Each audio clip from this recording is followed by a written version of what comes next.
Thank you for praying. Look at verse 2 of Daniel chapter 7. We looked at verse 1 yesterday, and verse 2 reads, says, Daniel spoke, saying, so Daniel's had a vision in his head. That's what we looked at in verse 1.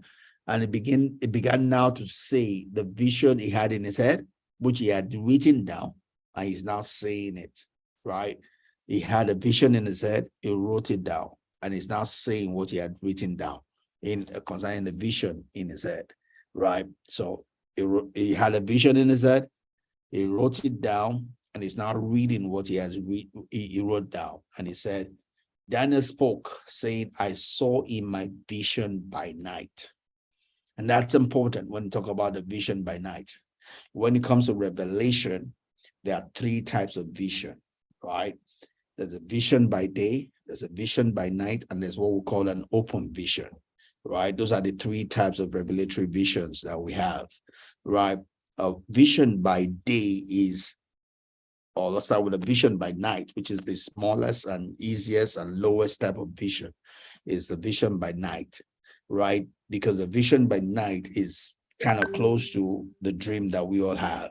Everybody gets a dream, right? There's nobody that ever lives that doesn't dream. Everybody gets a dream, right? The Bible tells us that out of the multitude of the business of a day, someone dreams. So the easiest way by which we dream is because of what we occupy ourselves with during the day. Not every dream is revelatory, right? We all dream, but not all dreams are revelatory. The easiest way by which we have a dream is by the business of a day, what we occupy our mind with, right? Kind of recollects itself when we're sleeping. It rolls back in our mind, and we call it a dream, right? Another way by which we have a dream, it's interference of a devil, right? We could have an interference of a devil, and even though it's a bit seemingly revelatory, seemingly supernatural, but it's not necessarily of God, right? And obviously we know that God also uses dream in talking to us, right? But God doesn't talk to everyone with dream. God has not guaranteed everyone that you will talk to everyone with a dream. God does not talk to everyone with a dream, has not guaranteed we'll talk to everyone with a dream, but God does use dreams. Well, not necessarily for everyone, right? But it's the most common way by which God talks to his people in a revelatory manner, right? We have several examples in the Bible, right? We have Joseph, Solomon, we have the Pharaoh's servants that Joseph interpreted to, we have Nebuchadnezzar himself, we have Pharaoh himself, we have different people, right? God uses to talk to both believers, unbelievers, prophets, non-prophets. Everybody gets a chance at that level. It's the lowest level of revelation by vision. All right. Then the next level is what we call a vision of the day.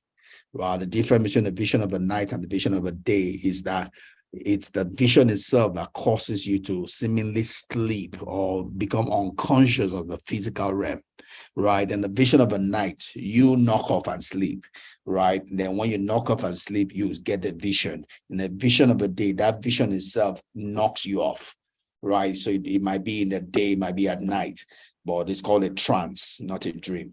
It's a trance, not a dream. A trance is a place whereby we fall into a seeming dream that is occasioned by the trance itself.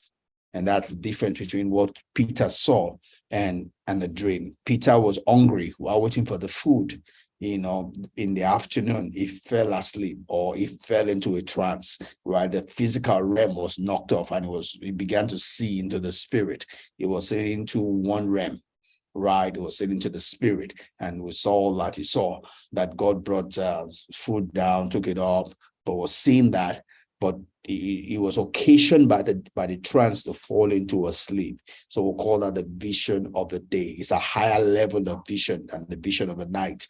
And is a much smaller set of people who get the benefit of the privilege to be in that also, right? The vision of the night, a whole lot more people. Vision of a day is a much smaller set of people that God uses that to talk to, right? Just knocks out the physical realm and opens your heart to the spirit world. And the last type of vision is what we call an open vision, right? In an open vision, you are sensitive to the two worlds at the same time. You don't lose sight of your physical realm, You're very conscious of the physical realm, yet you can see into the spirit at the same time, right? That's what we call an open vision. You see both realms at the same time.